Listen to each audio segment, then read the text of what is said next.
This is Keith Lawrence coming to you with another episode of Generational Jam. What are you doing? If you're not following, if you're not subscribing, if you're not hitting that like button, what are you truly doing? Today we have a special guest. I met her 2-3 weeks ago, and at a home seminar. So if you missed that, you missed out. And the information that she has that she's going to present for us today is what I believe that we all need moving forward in our next season. So, Absolutely. introducing. RASHEDA Jamison. There we go. Credit Lady, aka Credit Lady. Got to get y'all shirts. Got to get y'all shirts.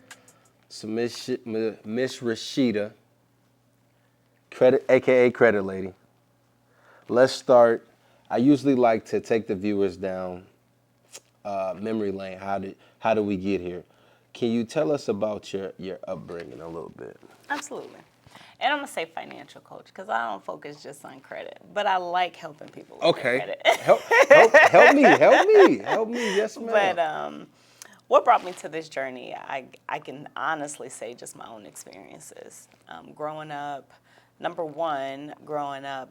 normal household, we didn't sit around the table and talk about finance. We didn't talk about budgeting. We didn't talk about credit. One of the stories that I tell all the time, that I told in my book was, the only thing we talked about is credit, in my family was like, you could put it on my credit. I don't care. You're going to go in there with the rest of the people. Yeah. So it wasn't a big deal to us that it was important. It wasn't until I actually needed it that it became a big deal. I was going through my first divorce, and I wanted to purchase a home. Okay. And at the time, when I went through that, it was kind of like, they were telling me when I looked at my score, it was like 480 or something. And at the time, I didn't know no difference. So I'm just like, oh, that's good, right? Yes, ma'am. 480, sheesh. Yes. Sheesh. So when they were like, no, that's not good at all, then I had to start paying attention. And when I had to start paying attention, I had to get it together. So I start taking the steps. I start learning. I'm a big reader. So Okay. I went to library, start reading. I took a lot of workshops. I did a lot of things that would kind of help me understand what I needed to do to get myself together just with my credit. Okay. When taking those steps and starting to see it grow, learning the law, learning, what I had a right to, what I didn't have a right to, that changed everything for me. By the time I was 21, I was able to purchase my first home. So that I had to make a lot of sacrifices to get there, but that put me in a position to be able to start making those changes and doing the things that I needed to do. And that's where it started. And it just ricocheted from there on learning about finance. You bought your first home at 21 years old? I did. So how long have you been in this? I have been doing this over 15 years. Definitely over 15 years as helping other people. Okay. But for me, myself, if you're trying to figure out how old I am. No. They say never ask a woman her age. But for me, myself, hard-headed. for me, myself, it's been about 19, 20 years of learning and understanding credit and finance. You bought your own house at 21 years old. I did. So at what age did you learn about the finance game, I guess? So after that, I want to say that was 2017. I can't remember how old I was at that time, but it was when we had the market crash. And I had to be early 20s. I was still in my 20s, I believe. What year is this? We are in 2024. Okay, so 2017, there was a market crash, and I had a 401k. Okay. And at the time that I had the 401k, I didn't know. I just got it because my coworkers told me that I needed to get it. I didn't understand it. I actually used to go in there and play with it and invest and stuff that I didn't know. So I used to play with my money a little bit. Well, when the crash happened, what I didn't understand is that I had majority of my 401k money in investments. So because it wasn't secure, I was taking high risk, and everything plummeted. So did my 401k. I lost well over 30K. You lost over 30K. Yes. So I was close to $40,000 that I had lost. If you could tell the viewers, I want to ask this question correctly. If you could tell the viewers, what is a 401k for those that may not know, or like what is the benefit of it and what's the disadvantage of it? I guess would be my question. So 401k, there's a lot of benefits for it. That's something you would typically, it's a retirement account. Okay. So it's something you would typically get through your job. You would have the opportunity to set up retirement accounts if you work for yourself as well. But the main one is going through your company. Okay. A lot of companies nowadays, unfortunately, are weaning away from them because what happens is they give you a company match. And the company match, when I tell everybody, you know, check with your job, see if they offer 401k and see if they offer a match because that's free money. Okay. And what you're doing is you're putting your money in there and basically whatever you're doing, they end up matching your contributions. So once you're vested in the company, whatever the case may be, for your time frame of being there, once you're vested, you pile that thing up. So if you have, let's just say hypothetically, you have $10,000 that you've put in there, just giving it over time. Okay. And say it takes you 5 years to get vested in your company. So you're vested. You've put 10,000. I would encourage you to have as much as you can in there.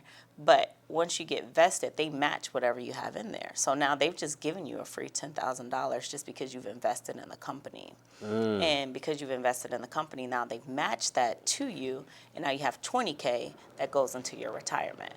Now, there's different things that you can do once you've received that money or if you leave the company, which we would have to actually be doing a consultation. I don't want to give advice and people think they go run off and go do this stuff and it don't work for them. I ain't mad at I just don't want anybody. RASHEDA. Right. I just don't want anybody to, if I start saying what I did, to think that that's the only way because there's so many different things that works for you financially. Yeah. Got you. But the main thing is taking advantage of that.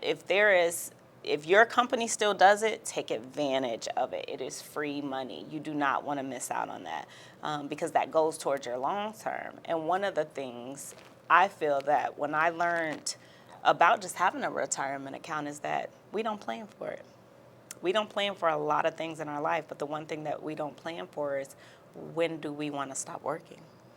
And we don't think about it. Shoo. We just go through it like I'm tired of working. I'm tired, but what kind of plan do you have in place to ensure that, hey, by the time I turn 45, I want to be done, or by the time I turn, this, I want to be done. This is what I want to be doing. What plan do we have in place to ensure that by the time I hit that, I have enough money to make it to that next level? Unfortunately, it seems like really the only plan we have is Social Security at this point. That's it. Yeah, and that's, because there's so many people that's going to view this. Like, I be watching my numbers and different things like this. 85% women watch my stuff, 15% men. Right. We need young men educated Absolutely. about this as well. Absolutely. So not just, It is not a gender to finance. No, we got to work together in this. Absolutely. Let's get back to you buying your house at 21, though. Okay, yeah. How? The process for me, I won't say it was easy. I was a young mom. So Okay. I was a teen mom. Okay. So it was a necessity for me. I moved around so much in my upbringing. When I lived in Chicago, I'm originally from Chicago. Okay. When I lived in Chicago, the longest place that I lived that I recall from my memory was from kindergarten to third grade. And that was the only foundation that I know I could have went back to. They tore the building down, so I can't even go back now. but that was it. Okay. And from there, then I moved with my father in Minnesota. From there, I moved here with my mother. And I could honestly say I moved all over the Quad Cities because we started in Rock Island, then we moved to Davenport, then we moved to Moline, then we moved to East Moline. Y'all was all over And the board. we literally lived, then we moved to Silvis, Oh, then back to yeah. Rock Island, Oh, so man. She did it all the way out yeah, the world. so one of the things that I knew I wanted was a foundation. If nothing else, I wanted a foundation for my kids because I got tired of moving. Yeah. I felt like a military kid. I got tired of moving. And if I didn't have anything else in my mind, is I was going to do that for them. I had kids now. I was a mom.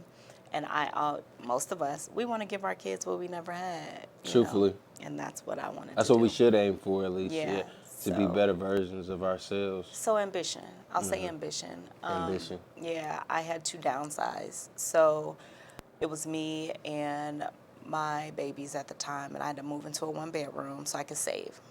because I had a lot of debt that I needed to pay down and Okay. pay off.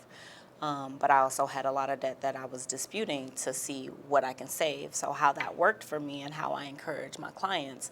Number one, I always tell them, don't just pay everything off right away.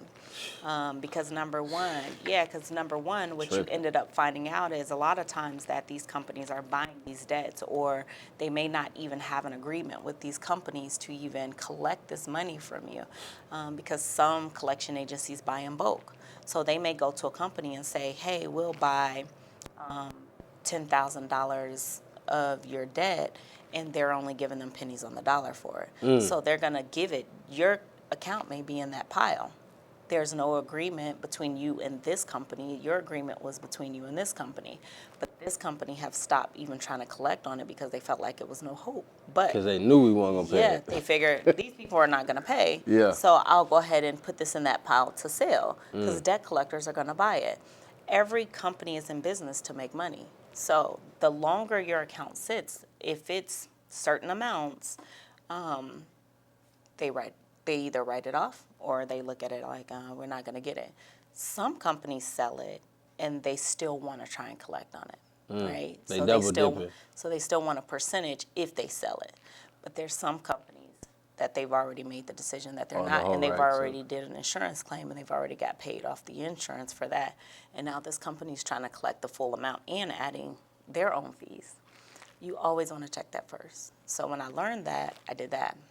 I ended up saving myself, I want to say about $2,500. And I was able to put that into my savings pool. Yeah. Because now I didn't just go pay it off.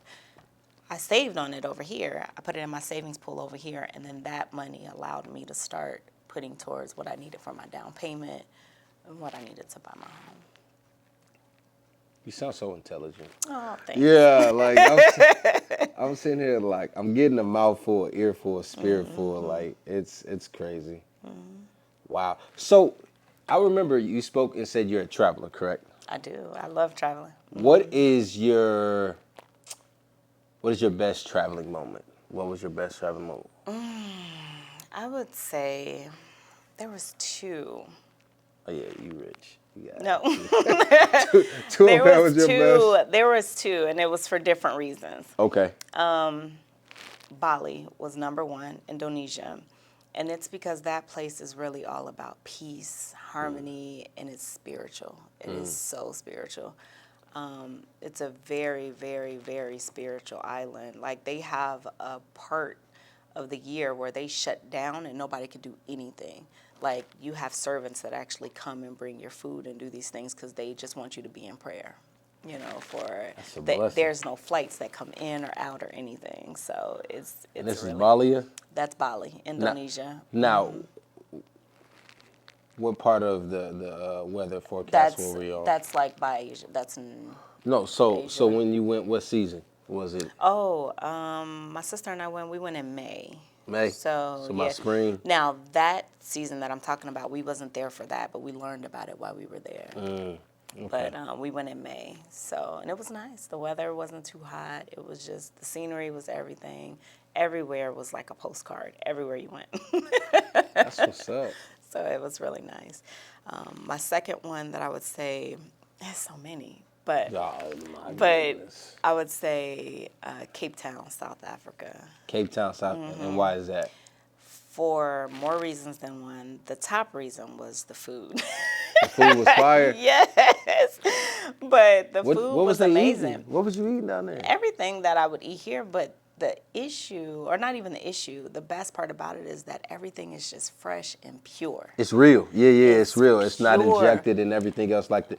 We have Yes. Our health is terrible over We here. went to this restaurant. I'll never forget it. It's called Lobster and Burger and Lobster. And I don't really eat burgers just because I feel like they're so heavy, and, so I'm not really a big fan of burgers. But we went here, and so me and the group that I was with, we decided to get a spread to try everything. Okay. So we got the burgers, and it was split. And I bit into that burger, and I probably melted just like, what is this? What kind of meat? I literally went to go look for. I went What to kind go of meat look did for. you give me? Yeah, I This- was like, what kind of meat is this? And they was looking at me so confused. They was like, beef? I was like, no, there is no way. Like this guy, Regular but that's when beef. they were telling me there's no preservatives. There's, you Yeah. know what I mean? There's They really killing like, their people. yeah, Taking like care even of them. sugar. I learned about it that they don't really use sugar over there. That's good. He said that's how they learn if you're a tourist or not, if you ask for sugar. He said because a lot of times they don't because it causes the most issues with our body. And it's like a drug. He's like, Yeah, you use definitely. it, you'll always be addicted to it. He's like, but it ruins your body the most. So they use a lot of natural sweeteners. So it was just, that was more of a culture and learning experience for me. And that's why I love that one more. So those was my two favorite. What's your worst? I don't have any. Yeah. I make the best out of everything. So Oh man. I don't have any that was horrible that I can think of off the top of my head. It would have stuck out. But like I said, I make the best out of everything. So When you leave this world, what would you want your tombstone to say? she lived, not existed. She lived, not existed. Now, what's the difference? What's your difference between lived and existed? Existing is waking up every day and just doing what it is that you feel like you're supposed to do every day to survive. You know, you're just here. You're existing. You're just going through life, and you're not trying to fulfill your purpose. You're not Right. trying to make a difference or leave a legacy or doing anything. You're just here. You know, you walk past people. If you think about it, you walk past so many people every day. And there's some people that stick out to you, and there's some people that don't. There's some people that just go through life like that. They don't care to be seen or encourage or leave an impression or anything like that. And that's okay, but there's some people that are not seeking any type of person. They're just here, you know, until they expire, because we all have to expire one day. Yeah, we all have to.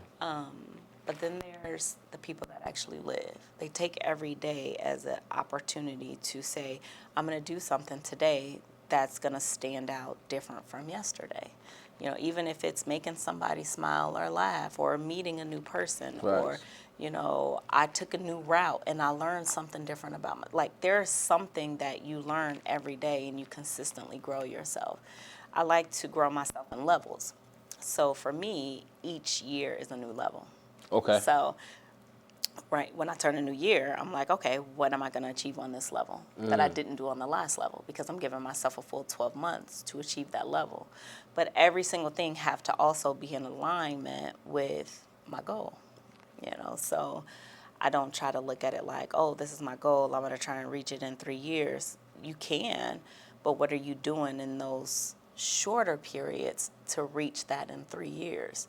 I look at everything as a whole. All right. I feel like personally, God is going to give me and grace me with the opportunity to live until I'm at least 100. So that's my minimum, right? I'm not cutting 100. it off, but at least. So in that, I look at how much time do I have left on this earth? You know, So if that's the calculate the case. years, Yeah. So if I look at that, what do I want to do at that time? I look at the time that has passed. What have I done here? That's the only time you should look back. And then now, what am I going to do better going forward? And you just start working towards it. So that's the difference between living and existing. I don't crazy. allow fear to stop me from doing things. Yeah, because fear gonna come. You just go with the flow and the motion of it. The flow Absolutely. of the process. Absolutely. If this is too personal, please let me know, because sometimes I just do too much. So you had a divorce, correct? I did. To a mother or a father going through that at this point in time, like, what would be something encouraging that you would say for them, or something that you would have them seek within themselves to help them for their next level after that? After divorce? Yes, ma'am. I would just say that life goes on. You Okay. know, sometimes we get so stuck up in the moment that we think we can't see the silver lining on the other side. You know, we can't see that things will get better. It's all about mindset. Everything that happens, whether we go good or whether it goes bad, is on mindset. I just was having a conversation earlier today, and the conversation was about there was 2 point of views that you can look at something. And so somebody was discussing, I forgot what it was, but it was a negative outlook. Got And you. so I changed it and I said, well, let's look at the positive outlook. Because no matter what it is that you're looking for, you're going to find it. Yeah, big facts. So if you're looking for something and you're looking for the negative, you're going to find the negative. If you're looking for something and you're looking for the positive, you're going to find only the positive. It's just like if you Google search. So if you Google search, let's see, you just put in something bad about a situation, well, then what is it going to do? The algorithms is going to make all the negative stuff pop up, right? So all you're going to see is negative this, negative that, negative this, negative that. But if you put in, well, what positive things have this company or this person or this, situation caused? Well, all the positive stuff is going to come up. You begin to see it. So that's how you go through life too. So if you dwell on your situation like, oh my God, I'm going through this is not right, that is not right, this is not right, that is not right, then that becomes your situation and you get deeper into it because now everything looks like it's attracted to that because it will. Only the negative is going to attract to you and that's all you're going to see. Right. But if you focus on the positive aspect of it, then you say, this happened to me, but that won't be my next. This happened, but how can I grow from it? This happened here. What did ownership matters, because you can't just put it all on that person, you know what I mean? Yes, so ma'am. you have to also look at it as, what could I have done better? And you just use that to make yourself better too, because it's all about how we can grow from each situation. We can either take it and we can drown in it, or we can take it and we can make a floaty out of it until we get to shore. Yeah, facts. So I would say just staying positive and looking at what you can pull from the situation to make it better, not drown in it. Because we're all going to go through that. We're going to have a moment. We don't want to talk to nobody. We don't want to answer our phone. We're going to be in our thoughts. We're going to be sad. But it's just not to stay there. Not to stay there. Get through it. All right, I'm gonna have this. Yeah, I can't stay here too long. Let me go through my crying stage or whatever. Yeah. And then now I gotta get up and I gotta move. Get up and gotta go. Yes. So. That's what's up. Can you tell us about your business and what you Absolutely. do? In my business, I do financial coaching. I do financial coaching. My financial coaching is to help people understand their financial situation, create that plan for long term, whether it be learning how to budget. I make it fun. Budgeting does not have to be strict, and it doesn't. It can be, but it doesn't have to be boring. Some people think Excel worksheets when they think about budget. I try to change the outlook on how people budget. So I put it more in the mindset of giving you an opportunity to know what your allowance is every month, just like going back to when we were kids. How much money do I have? How much money? Yeah. Exactly. Yes, so when you tell a kid, this is your money, and this your money all month, you better not spend it in one place. You know what I mean? Make it stretch. Make it stretch. That mindset works. So we go back to that. And we go back to, this is how much you have either weekly or monthly. You figure it out this month, that month, but we're only every 3 months, every quarter. This is how much you have in a total. That makes it a little bit better the way we break it up, because it gives people to have a kitty for their lifestyle. Everybody has something that's their luxury. Some people like Starbucks, some people like shoes, some people like, whatever it is. Clothes, jewelry, so all if you type tell of a stuff. person that they have to stop doing that, then no, I don't want to budget. Yeah, I don't because this is my wanna hear lifestyle. you, yeah. Exactly. Especially impulsive buyers like myself. Exactly. But that changes the mindset if you know, I have this much for the next 3 months to spend on these things. So in your mind, if, one of your friends call you and say, hey, let's take this trip. I just literally had this happen. Hey, let's take this trip to Dubai. Okay, so now I have to look and see for the month Dubai. that. So look. I need some new Dubai's friends. awesome. I need some new friends. But we go and we look at it, and so Okay. for the month that she wants to go, that quarter, I have to look at, does that fit in my budget for that quarter? Well, that quarter, no. But this quarter, I have a bigger kitty. That means I have a lot more money that I could play with in this quarter than I can in this quarter, you see? Yeah. So I could take the trip. I can't go crazy. this month, but if you want to shift the trip to this month, then I have more money that month. And it's like an aha moment, just like you. People are like, oh, Yeah. So if you know you and your friends take a trip every year, well, you got to figure out what year works best for you financially.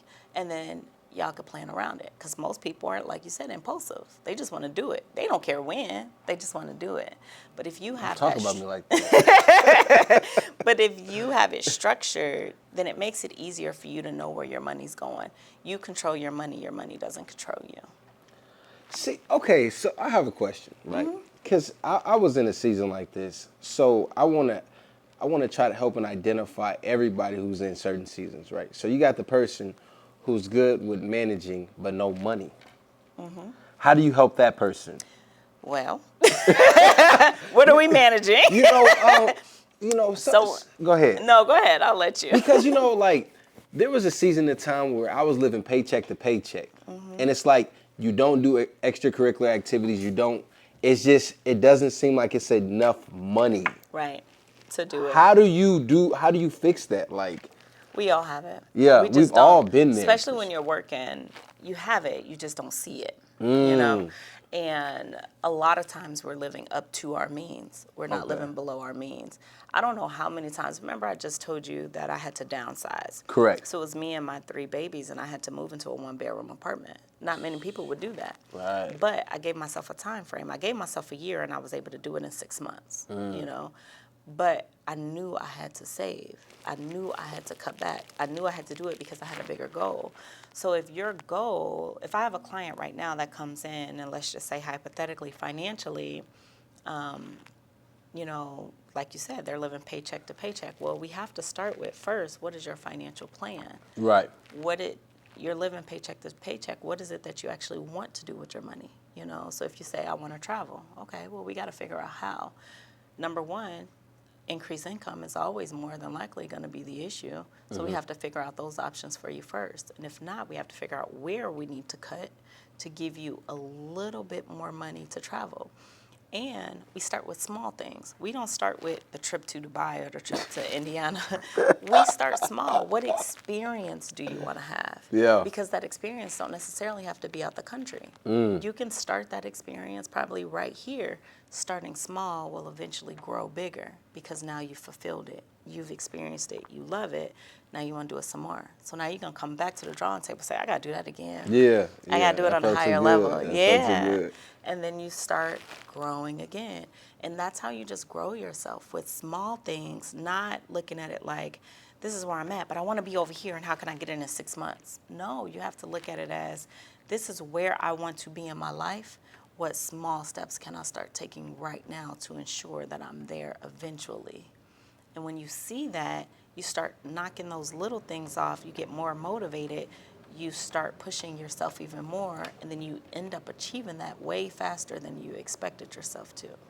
But you have to really look at it as not an instant gratification, but a delayed gratification. Like a real discipline. You really got to discipline yourself. Absolutely. Because I figured if I put $125 away a week, that's $500 a month, that's $6,000 at the end of the year. Right.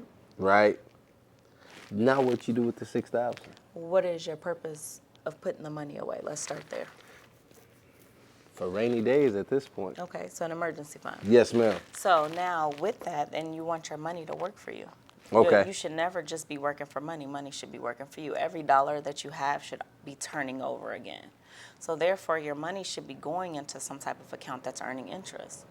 Compound interest would be ideal. So you want to be putting your emergency fund over into some type of interest earning account. So whether that be a retirement account, whether that be an insurance account, whether that be a savings account with a high interest yield, whatever it is, that money needs to be going in there. And while that money's sitting there, it's earning money. Right. Over here, you're just taking a small amount and just direct depositing it, and you're not even thinking about it. And then you're taking the rest and you're budgeting it out.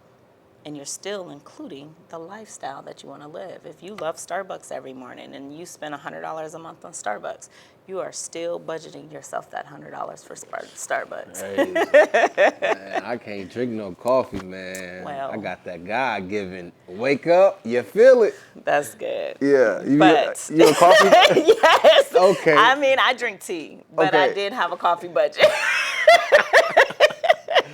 so we coffee and budgeted it out. Yes. Yeah, this my wife needs to see this because my baby love her some Starbucks. Yeah, I do Black too. iced coffee. Sheesh. I don't like the coffee. I like the tea. Yeah, she black iced coffee with it's a venti black iced coffee with a venti iced water. That's awesome. That's her her order. Yeah, that's her go-to. That's So, good. Yeah, baby budget. Okay. Wow. I really, man, you a lot of very gems. I got ooh-wee. Okay, here we go. So you said you've been doing this for 15 years, correct? Over, yes. So far in your journey of 15 years, what would you say has been your, I wouldn't say biggest failure, but one of your biggest lessons learned in the process? One of my biggest lessons was actually from, I want to say from something most recent. And it made me look at, and it wasn't super recent, but it was recent enough to where I had experienced it before, but on a different level. And that is, I would say, offering myself in a way where people have gotten comfortable enough to then level that as my value. So with that, you know, there's a lot of, one of the things I do outside of just helping people with their finance, I do speaking engagements. I also do workshops where... Let us know. Yeah, those workshops where I work with the youth a lot. I love working with the youth. That's one of my most passionate things, is teaching the youth about money, business, growth, things of that nature. So you joined the NAACP Rock Island edition. Yeah, that's what we here. We're going to try to get you there. So those are some of the things that I am truly passionate about. Okay. So in that sense, because it was my passion, I was giving it up for free a lot. Not, and I don't look at it like, oh, I was doing it for free. I was doing it as I was fulfilling a lot, and I wasn't putting a price tag on it. So for that purpose, I feel like it was looked at as my value was less than what it was. Because I have over here, I would have, someone would pay me $1,500 to come and do a workshop. And I'm there for that workshop for maybe 2 hours. But then I'll have over here where I'll work for somebody and I will say, you know what, I see you trying to grow, I'll help you. And I won't charge you anything because I know you're trying to get to a next level. Right. And over here it becomes an expectation and the value is lower. So now the people that I'm trying to impact are not being impacted because now I'm being used rather than being valued, you see. So for that, it made me see things differently, that I typically, a lot of times in business, I separate business from personal relationships, but I've had to stop leading with my heart in situations that I was connected to passionately.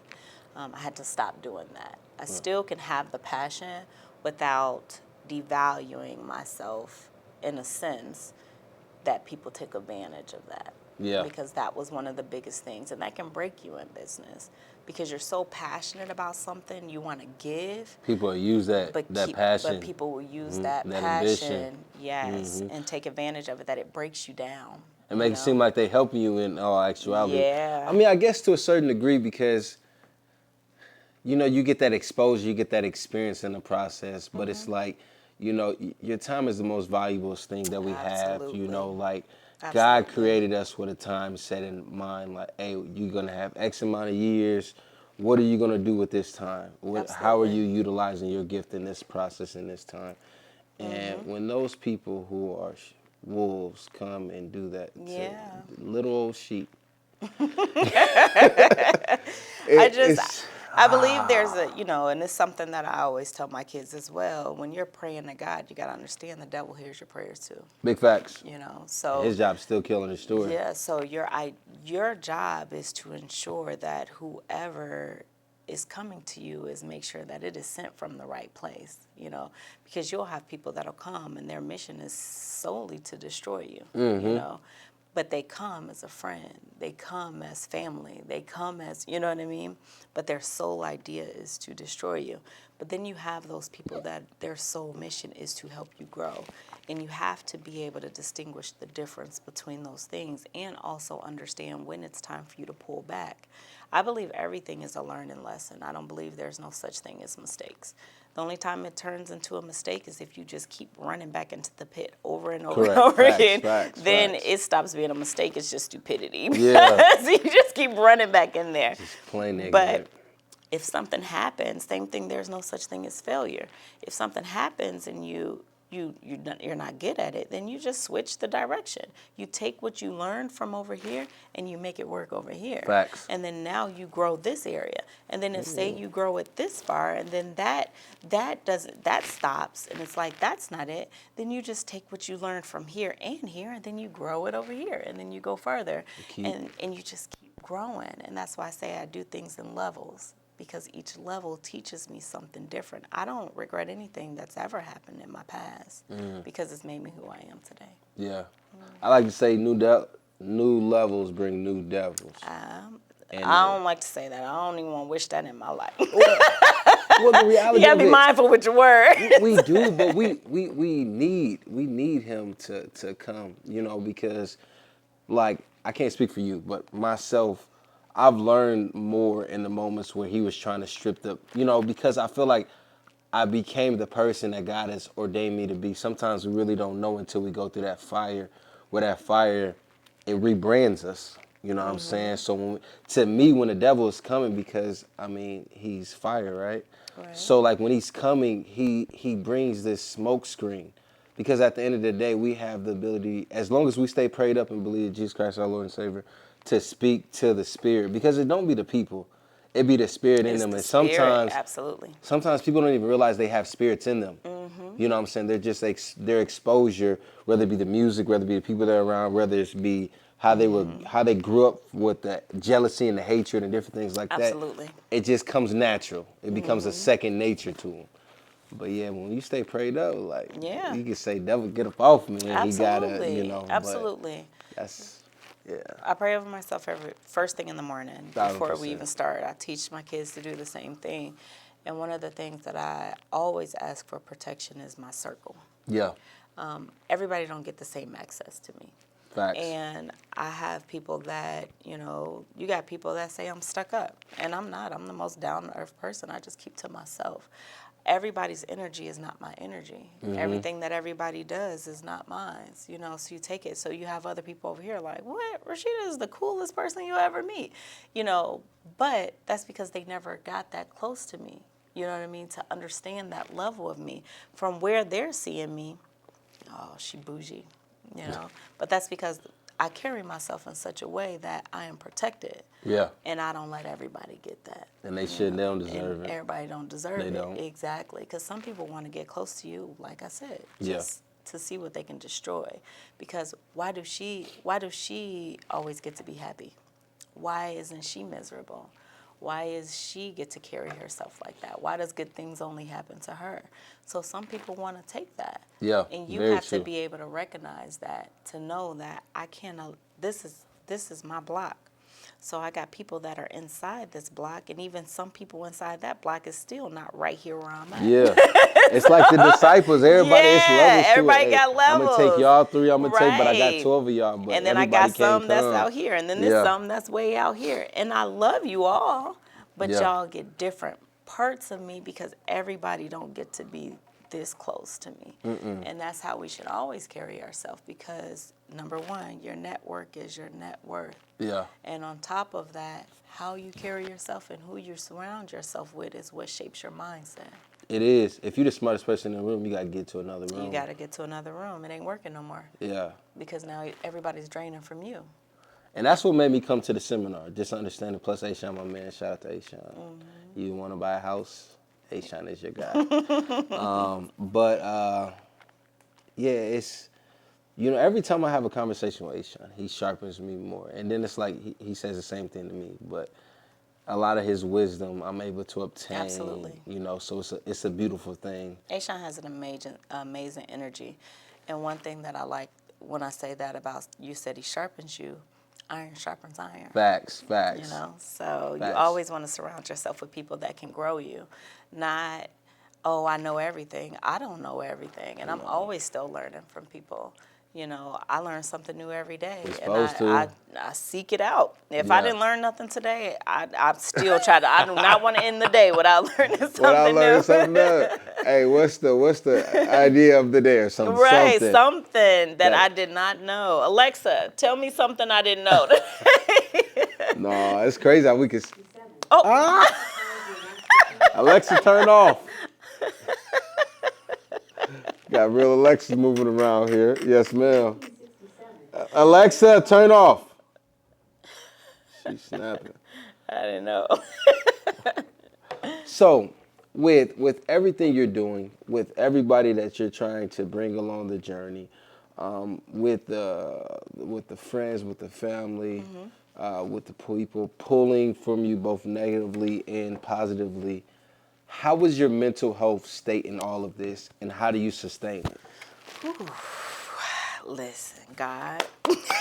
We always got to ask a question that makes you sit back and like, like every that. day. Listen, every day is mentally, I stay positive.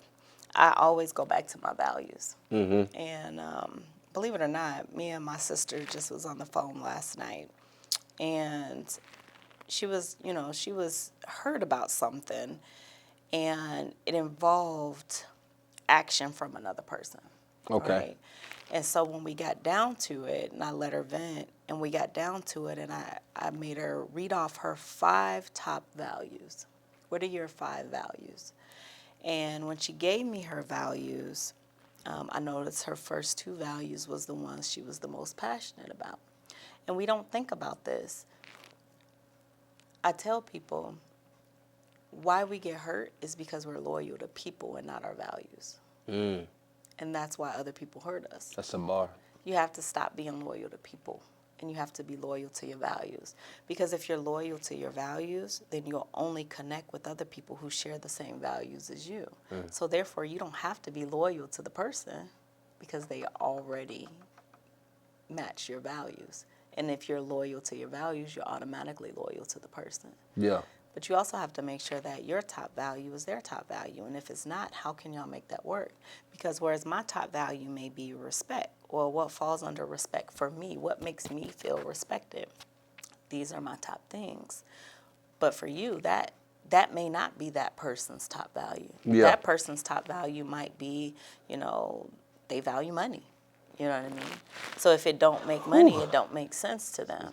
And for you, your thing is, I have to have integrity. Like there's integrity. Yeah. But this person value money.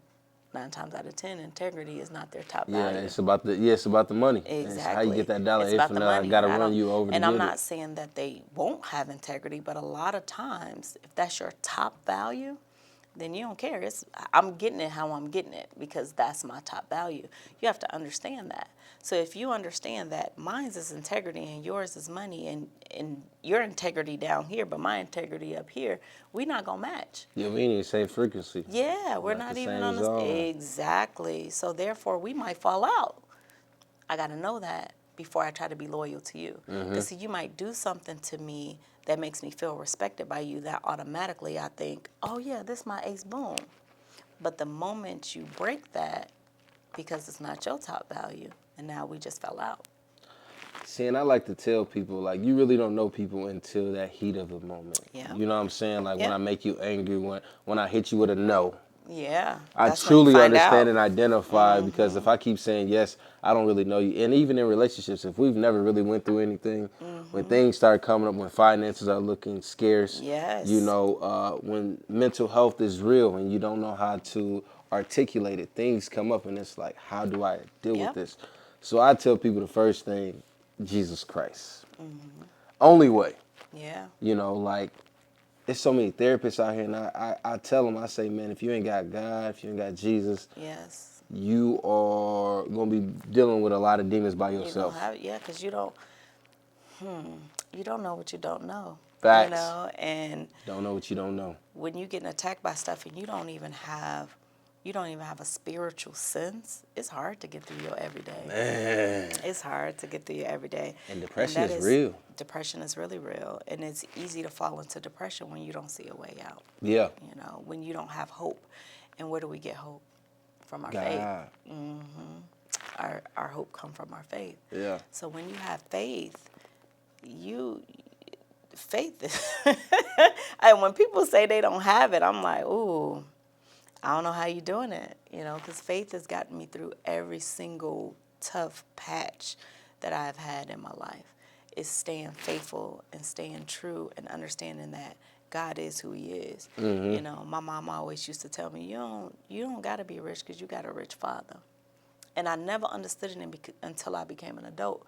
When I used to get in financial situations and I didn't know where it was coming from, God showed me who He was in a situation. That market crash, when I lost all that money, right behind that, I lost my job. I had just bought my house not too long before that. You know what I mean? So it was like it was ricocheting, and it would have been easy for me to fall into that trap. I didn't know how it was coming. Yeah. I was about to foreclose on my house. I filed bankruptcy. And I tell my story because my story was my journey. And Facts. that's what helped me be better. And I literally thought I was about to lose my house. God kept putting it on my spirit. My mom always used to tell me, listen, you better listen to that spirit when it's talking to you, you know. He kept putting it on my spirit to do things in such a way that I didn't even know. I start listening. You know, I called the bank that housed my home after I had filed bankruptcy because they told me I had to turn my house over. And I prayed about it because I didn't know where me and my family was going to go. Yeah. But I prayed about it. You know, I called the bank and they were like, oh, Rasheda? I was like, yeah. She's like, oh, were you calling me back? I'm like, calling you back for what? I never talked to you for the first She time. said, I sent you a letter. Would you like to keep your house? I was like, Cool. absolutely. Yeah, That's what I was calling you for. She was like, I've been sending you letters. Well, turns out the letters hadn't been getting delivered because I was out of the house temporarily. So I ended up saying, yeah. So I went through a whole process, was able to keep my house. Right behind that, before that process, I had gotten a check in the mail.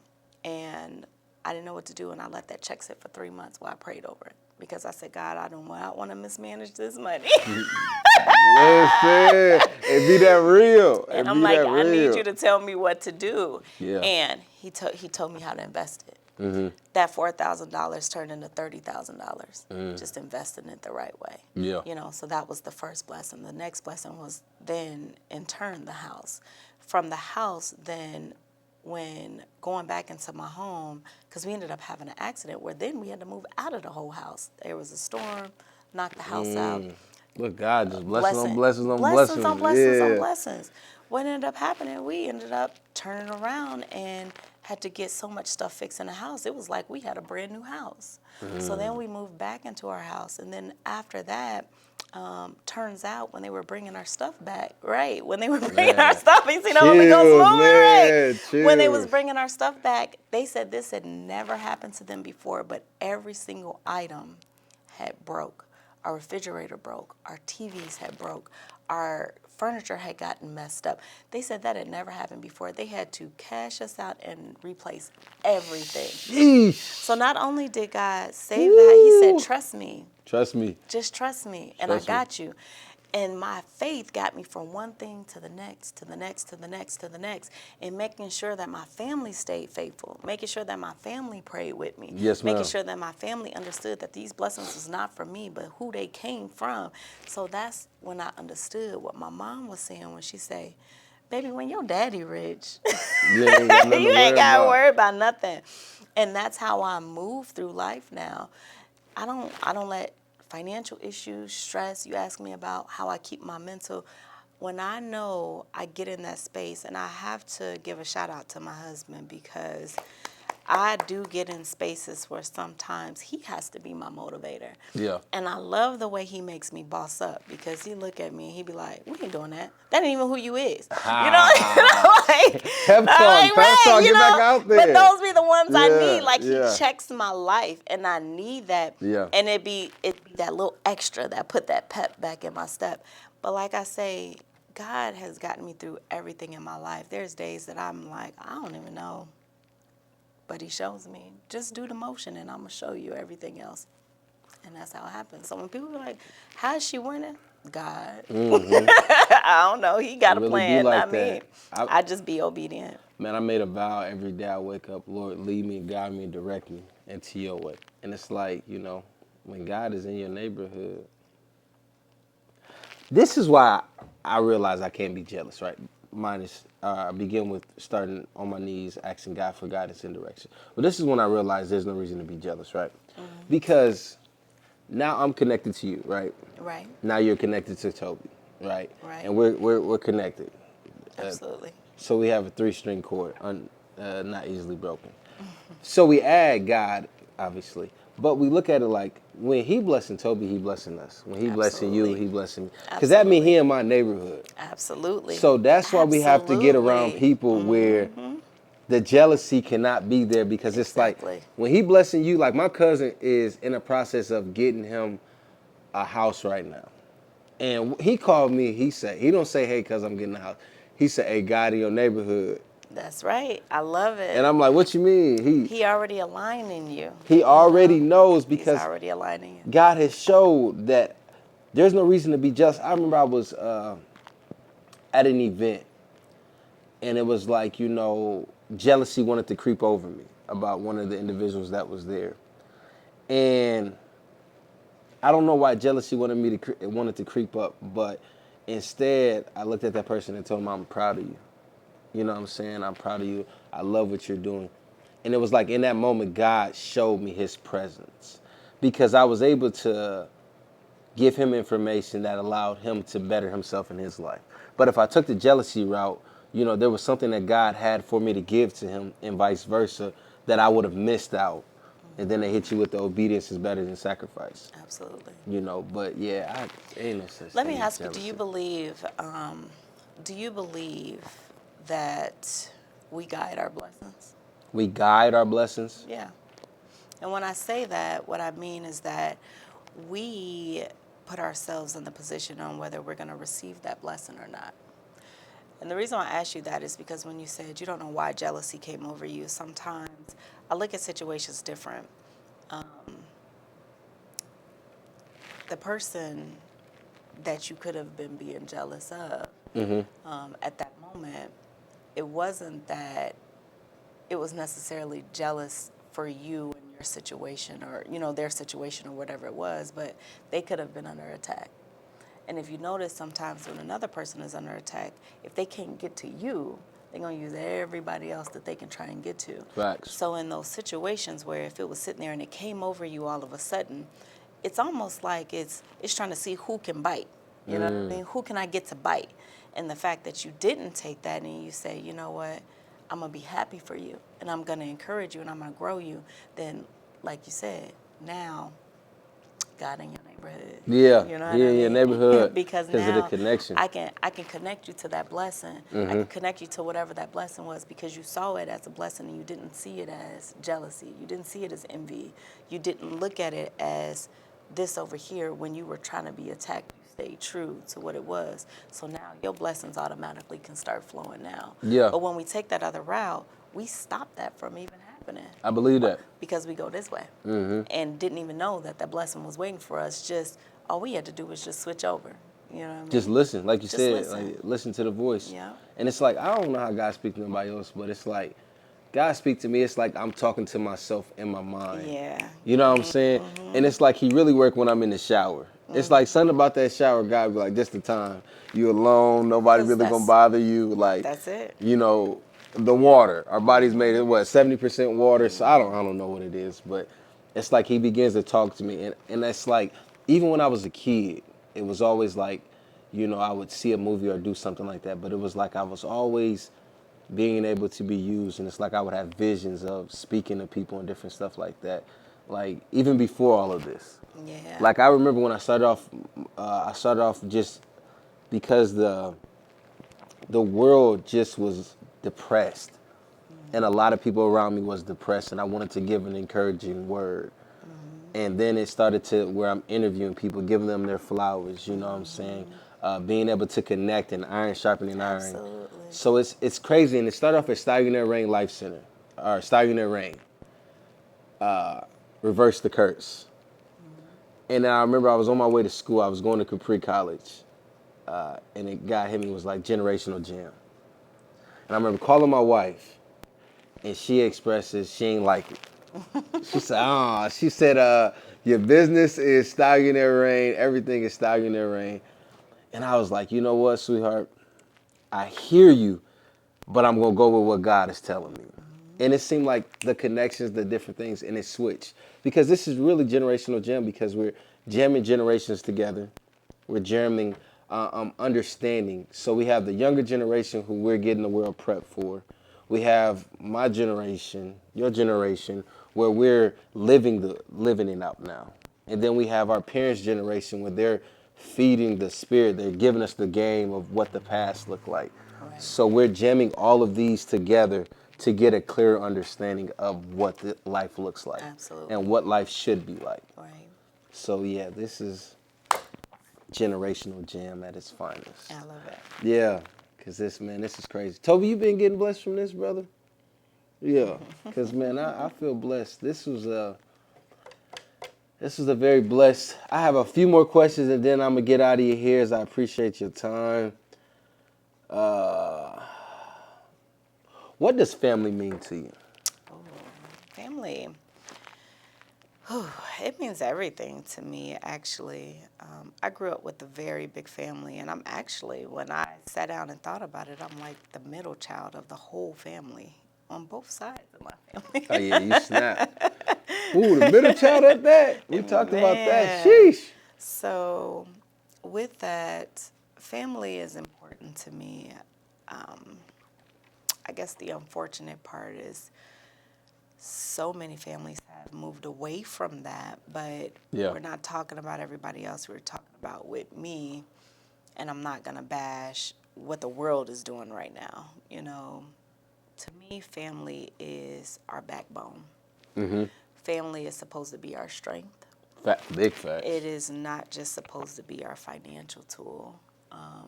It can be a financial tool if we structure it the right way, if we trust each other properly, you know.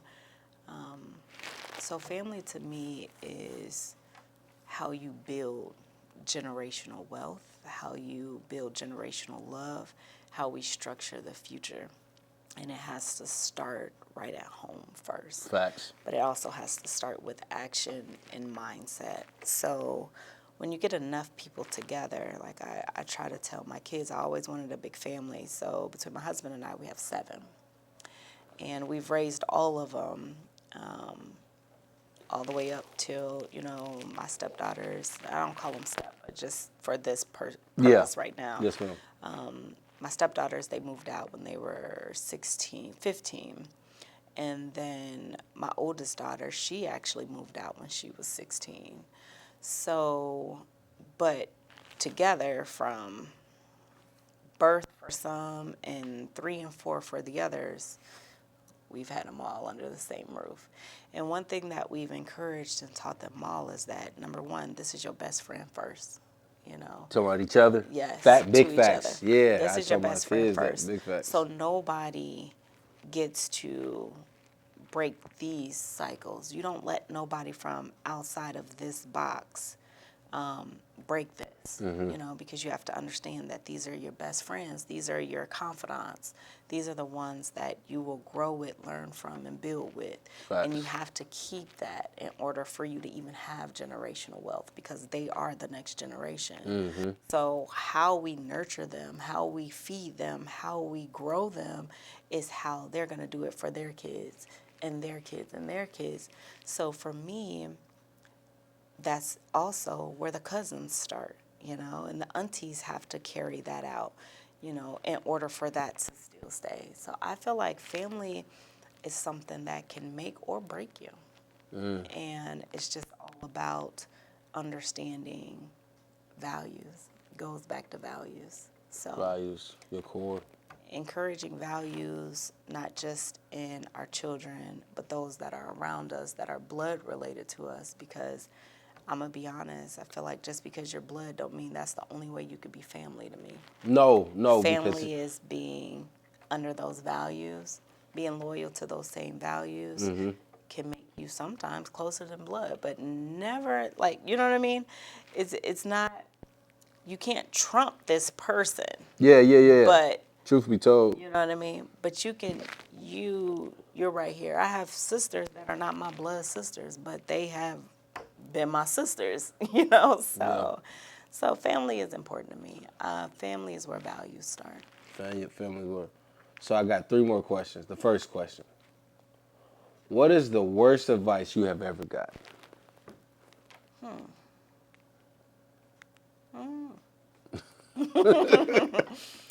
don't know. I try not to hold on to negative things. So if it was worse, it would have had to have been negative. So I would have forgot it. Okay. What is the best advice you have ever got? The best advice that I have to say that I got, I sat down with a millionaire one time and had lunch. Okay. And I had won this lunch from an activity. And we talked. And I didn't understand it at the time because at the time that he said it to me, I thought it was selfish. Okay. And what he said is, before you try to pull everybody up on your ladder, make it to the top of the ladder first. And I was like, so I can't bring nobody with me? You know, like, what do you mean? But I guess I didn't understand it until I was actually in motion. And even though he said more, that's just what I took from, you know what I'm saying, everything that he gave me when I was talking to him about success and growth and how to build a business and, you know, how to get myself to another level and in the steps that he took, you know, because growth is always about learning from other people, you know, learning from their mistakes and learning from the best parts, you know. Big facts. Right. So when I asked him, you know, how he broke it down and he was, you know, giving me his analogy and things that he's saying, he goes, Rasheda, you're going to build the ladder. He said, find the people that, you know, if you want, find the people to build a ladder with you. He goes, but before you pull people up on that ladder, make sure you've at least made it to the top of the ladder first. And like I said, I didn't understand it because I'm like, that sounds like help me build it, but you can't come with me, you know, type deal. But until I got into different scenarios, I understood what he meant. It doesn't mean that I can't bring you with me, but why would I take you down a path that may not be successful? So if I'm bringing you up on this ladder, I need to at least make sure it's secure, you know? So Facts. that doesn't mean I can't give you all the tools on how to build your ladder. You help me build a ladder. I'm helping you build a ladder. We building a ladder right next to each other. But let me not try to carry all these people on this ladder with me because too many of us on the ladder, what's going to happen? It's going to break. It's going to It's collapse. going to break. Yep. Right? Yep. So I have to at least try and make it up the ladder to make sure that it's secure enough to now that I've secured it, guess what? I can bring a whole lot more people up this ladder this way than trying to pile everybody up on the ladder while I'm trying to climb Well, I'm trying to get up there as well. Correct. Because what I'm going to end up with is people that see that they can move faster than me and then they stepping on me to get over me to try and beat me up the ladder. That don't matter to me. What matters to me is all the people that actually care about growing, that you break this ladder before we all get up there. Right. You know? Big facts. So I had to go through that experience to even understand it first, what he meant. Like, now I know what he meant. You know, make it secure, make it strong, make sure what I'm helping people with, I'm truly helping them with. You know your information, exactly. All your ducks is in a row, yeah. Make sure my ducks is in a row before I'm trying to bring everybody over here. Now it's too many ideas and too many this and too many directions that it collapsed before it even get built. Facts. Build it, and then bring them and show them exactly what they need to do to get theirs done, and help them. You know, I can help you better now that I've actually achieved it. Big facts. But if I didn't achieve it, I didn't experience that journey. Yeah. That I didn't got there. Got there. So that was, I want to say, the best advice because I had to understand it from a different perspective. At the time, I wasn't where I wanted to be in my life, and I hadn't had many experiences to say that I had been successful at anything Okay. to understand it. But once, I was able to achieve different goals, it made it so much easier for me to help other people achieve their goals rather than when I'm starting something being like, well, come on, I'm finna do this, come do it with me. And I may be misguiding you because this may not be your thing, but I've led with the wrong ambition. Yeah. Because my Ooh. ambition is not your ambition. You know what I mean? I think that's a season. Yeah. I think that's a seasoned understanding as far as ambition because, I think some people just look at things and be like, hey, if you can do it, I can do it. Yeah, absolutely. You know what we I'm saying? have a lot of that. And it's like, man, you don't even know the hill. You don't even know the You don't know hill. the scars. And a lot of times what happens is people ruin it, the whole idea of it, before it even gets to flourish because you're looking at it from an envious mind. Yeah. And you're looking at it as, well, like you said, if you could do it, I could do it. Or if you could do it, I could do it better. Remember the song, anything you can do, I can do better. I can do anything better. That is a horrible mindset. Facts. If you're using it the wrong way, Facts. So it can be good if you're using it in a way that I'm growing from you. If it's positive motivation, yes, ma'am. But if you're using it as a way that, oh, I see you made a lot of money doing this, I'm finna go run out and try and do it too. Well, what you don't know is you may be ruining that altogether. You know why? Because you're going about it all the wrong way. You're trying all the wrong things. You're putting a bad taste in a lot of people's mouth when you don't even know that this is that person's gift. This is that person's purpose. That's it. And It's God not could your have got person. something else for you. Yeah. And if do you know what I said I had a couple more questions. Do you know what, excuse me, No, I'm sorry. good. Do you know where the wealthiest place is in the world? Africa. Where? The cemetery. Oh, yeah, absolutely. But Africa's pretty wealthy too. Because the cemetery has Absolutely. so many books never read. Ideas. So many businesses, so many So many, ideas. yes. So many things that had never got started because of fear of, right? Like we spoke earlier, do it with fear. Hey, God, I don't understand, but I trust you enough. I trust you. You know what I'm saying? It's a scripture in the Bible where he expresses, are you not more important than the lily in the valleys? And they don't do nothing, but I feed them. Yeah. You know what I'm saying? I clothe them. And it's like, when you connect with God on that level, it just hit different. It just hit different. So what advice do you have for the people? I gotta stop saying because I know, but I always take my time before I speak to make sure that I'm delivering it the right way. It's okay. The advice that I have is know where you're going. Know where you're going. I like that. Plan out what you want from your life. Think about it and really genuinely think about it. Don't just think about money. Money will come. Money comes, money goes. Think about what you want to experience in life. Because when you do that, you start living based on experiences and stop living based on money. And that is the one thing I try to teach every client, every person I come in contact. When you realize the type of life that you want to live, everything starts aligning with that. It stops aligning with money.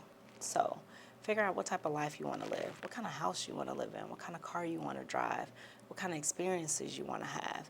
And when you figure that out, everything you do just automatically aligns and it just happens. But know your end goal. Know where it is that you want to be, how you want to live, and how you're going to get there. Make that plan and focus on just that. Make 2024 your year of focus. Focus. Know where you're going. Mm-hmm. That's going to be the title of this episode. I'm here Know for where it. you're going. That's know where you're going. That's fire. Mm-hmm. That's fire. Yeah, we're gonna have that ending clip leading into it. You know what I'm saying? Know where you're going. Yep. Because at the end of the day, how can you have the correct tools if you don't know where you're going? Exactly. If you don't know what's going to get you there and how you can say this is where I want to get, but what vehicle are you using to get there? Yeah. So. What are your resources? What are your? Well, Miss Rasheda, I appreciate you. I'm gonna let you get back home to your family. I appreciate you. Absolutely. This was a phenomenal, educational. Thank you for having me. Episode. Yes, ma'am. Thank you for your time, because I know you're a very busy lady, woman. Apologize. You guys, you're going to want to tune in. She did her thing. We growing. We growing. We stepping. Absolutely. and we following God's mission. We out.